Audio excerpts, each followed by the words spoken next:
Welcome to my channel दोस्तों, जहां हम ट्रू क्राइम के डार्केस्ट कॉर्नर एक्सप्लोर करते हैं। दोस्तों, इमेजिन करो एक ऐसा घर जो इसकी फैमिली जो है वो रेंट पे रहती है और जो पति है वो मजदूरी करता है और जो पत्नी है वो हाउसवाइफ है और 3 बच्चों का ख्याल रखती है। और ऐसे में एक रात एक ऐसा झगड़ा होता है, छोटा सा झगड़ा या फिर बड़ा, लेकिन झगड़ा होता है जो इतना ज़्यादा मंज़र को मतलब बदल देता है, इतना ज़्यादा खौफनाक चीज़ हो जाती है और जो काफ़ी ज़्यादा बड़ा एक रिज़ल्ट लेकर आती है। तो वो क्या है, तो उसके बारे में हम आज बात करेंगे। तो चलिए केस के बैकग्राउंड को समझते हैं। इसमें एक 35 वर्ष का युवक जो पहले उत्तर प्रदेश के बंसीपुर ज़िले में जो है जन्मा था और लेकिन बड़े होने के बाद वो जॉब करने के लिए राजस्थान के अजमेर में आता है और वहाँ पर एक रूम लेता है, वहाँ रेंट पर रहता है। और जो ईंट की भट्टी होती है वहाँ पर वो मज़दूरी करता है, काफ़ी ज़्यादा मेहनत करता है। और जो उसकी पत्नी है वो हाउसवाइफ है और घर में जो 3 बच्चे हैं जिसमें से 2 काफ़ी छोटे हैं जिनकी 5 साल की उम्र है और एक है जो 8 साल का है।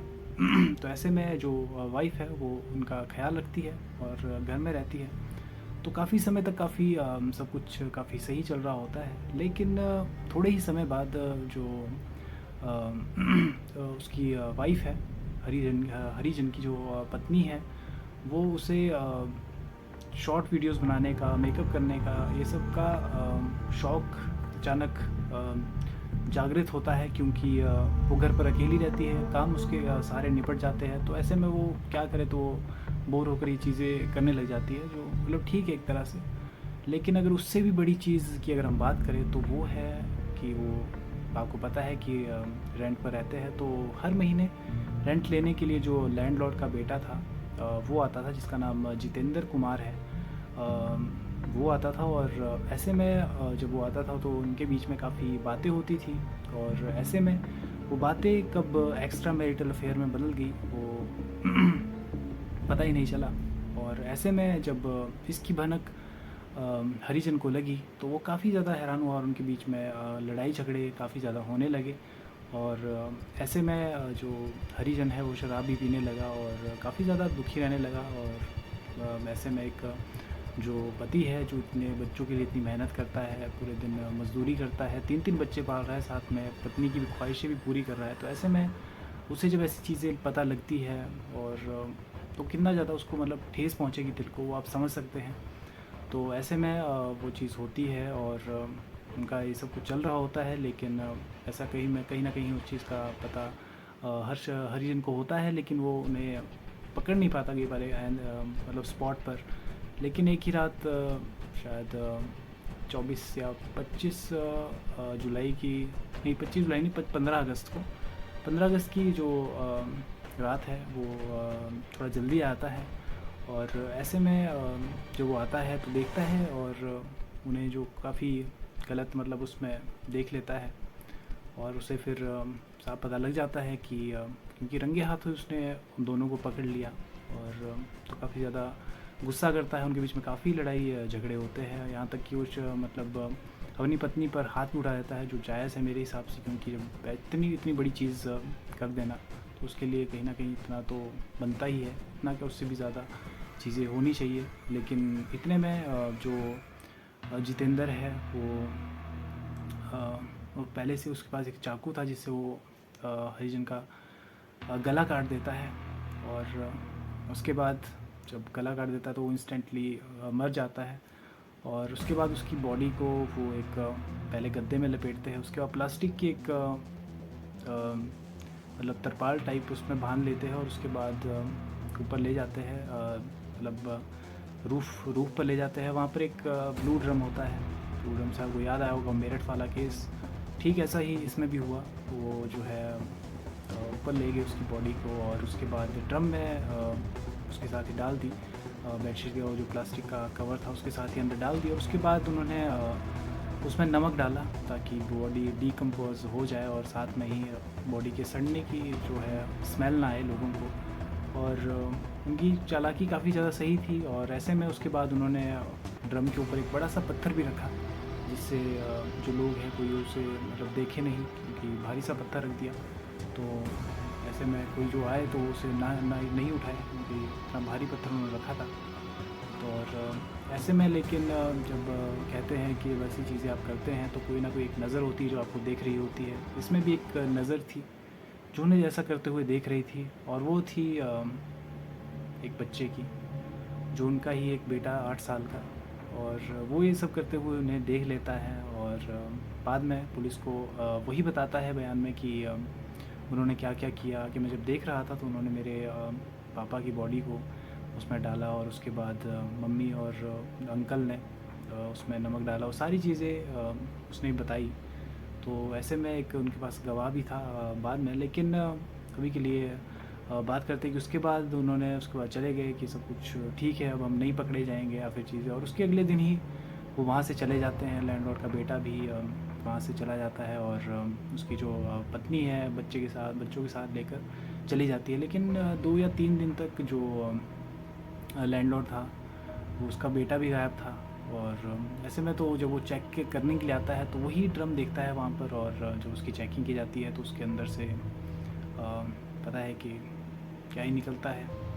तो जब बॉडी निकलती है तो जाहिर सी बात है वो उसी समय पुलिस को कॉल कर देता है, और सारी चीज़ें बताता है कि मेरा बेटा भी गायब है, और इसमें जो टेंट पर रहते थे वो शायद उन्होंने ही मतलब ये चीज़ें की है। तो पुलिस उनको ढूंढने में लग जाती है। सबसे प्राइम सस्पेक्ट जो था वो उसकी पत्नी थी, मतलब तो बच्चों को भी लेकर भी गई, और जितेंद्र भी। तो मतलब साफ पता था इस केस का कि उन्होंने ही मर्डर किया है हरिजन का। लेकिन ऐसे में पकड़ना काफ़ी मुश्किल हो रहा था उन्हें, लेकिन थोड़े दिनों में वो पकड़ में आ जाते हैं। और उसके बाद जब उनसे पूछताछ की जाती है तो ऐसे में वो कबूल कर देते हैं अपने मर्डर को, कि हमने ऐसा किया है। क्योंकि उसने जो उसकी पत्नी थी हरिजन की, उसने ऐसा कहा कि वो मुझे शराब पीकर काफ़ी मारता था, और ऐसे में हमारी लड़ाई झगड़े काफ़ी होते थे।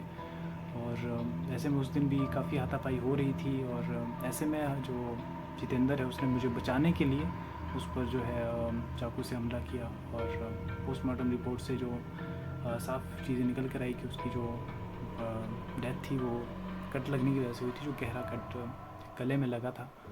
तो ऐसे में ये केस साफ सामने आ जाता है। और एक 8 साल का बच्चा जो वहाँ पर ये करते हुए उन्हें जब देख रहा था वो बाद में बताता है। और ऐसे में जो वो वाली ड्रम वाला जब वो लेकर गए और उसमें वो किया, तो बच्चे ने ही बताया था, वो उससे इनकार कर रहे थे उससे। लेकिन बाद में जो बच्चा था उसने ही बताया कि मैंने इन्हें बॉडी को ड्रम में डालते हुए देखा, और उन्होंने सब चीज़ें की। पहले तो मतलब उसकी जो पत्नी थी वो भी कन्फेस करने को तैयार नहीं थी, लेकिन बाद में जब वो चीज़ें हुई तो साफ चीज़ें जो है सामने आती है। तो ऐसे में ये केस काफ़ी ज़्यादा ब्रूटल था। और ऐसे केसेस आज के समय में बहुत हो रहे हैं जहाँ पर एक्स्ट्रा मैरिटल अफेयर देखने को मिल रहा है, और काफ़ी ज़्यादा जो गलत है। और अगर आप अपने पार्टनर्स के साथ अगर खुश नहीं हैं तो आप डिवोर्स जैसी चीज़ ले सकते हैं, लेकिन फिर भी आप मतलब इतनी बड़ी चीज़ करने को वो मानते हैं कि हम मर्डर ही कर देंगे डायरेक्ट। लेकिन आपका हक किसी की ज़िंदगी लेने का बिल्कुल नहीं करता, चाहे आप कोई भी है। लेकिन सबकी अपनी लाइफ है और सबकी अपनी चीज़ें हैं।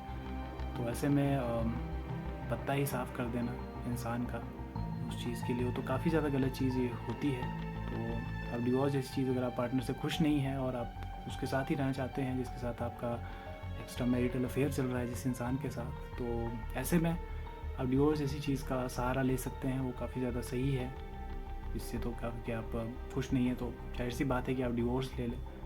और गुस्सा करना हरिजन का काफ़ी ज़्यादा मेरे हिसाब से सही था, क्योंकि वो ऐसी ज़्यादा एक क्रिटिकल सिचुएशन में उन्हें देखता है जहाँ पर भरोसा उसका पूरी तरह से उड़ जाता है, और थका आ रहा मतलब पूरे दिन काम करके वो जिनके लिए चीज़ें करता है, मेहनत कर रहा है, वही जब उनको ही ऐसा करते हुए देखता है कि मैं जिसके लिए इतनी मेहनत कर रहा हूँ और वही मेरे को इतना बड़ा धोखा दे रही है, तो जाहिर सी बात है कि हाथापाई तो होगी उस चीज़ में।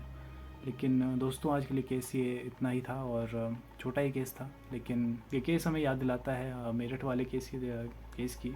उसमें भी सेम ऐसा ही हुआ था, जिसमें एक्स्ट्रा मैरिटल अफेयर था, और जो नेवी में एक लड़का था उसकी जो है जान ले ली थी।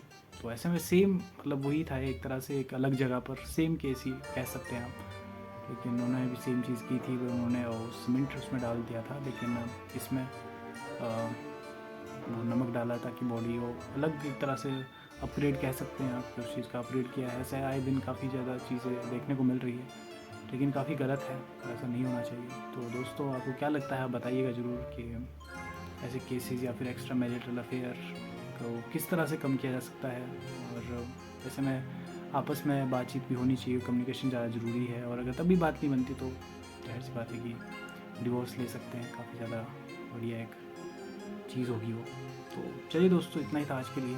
उम्मीद करता हूँ आपको मज़ा आया होगा वीडियो देखने में। अगर नहीं आया तो माफ़ करें दोस्तों, क्योंकि अभी मेरी शुरुआती वीडियोज़ है और चीज़ मतलब डाल तो काफ़ी दी है, तो वैसे मैं अभी एडिटिंग के लिए भी ज़्यादा चीज़ें नहीं है, पर कोई बात नहीं दोस्तों, ना मैं इन बारे में ज़्यादा बात नहीं करता। लेकिन मिलता हूँ कल आपसे एक नई वीडियो में, तब तक के लिए बाय बाय दोस्तों।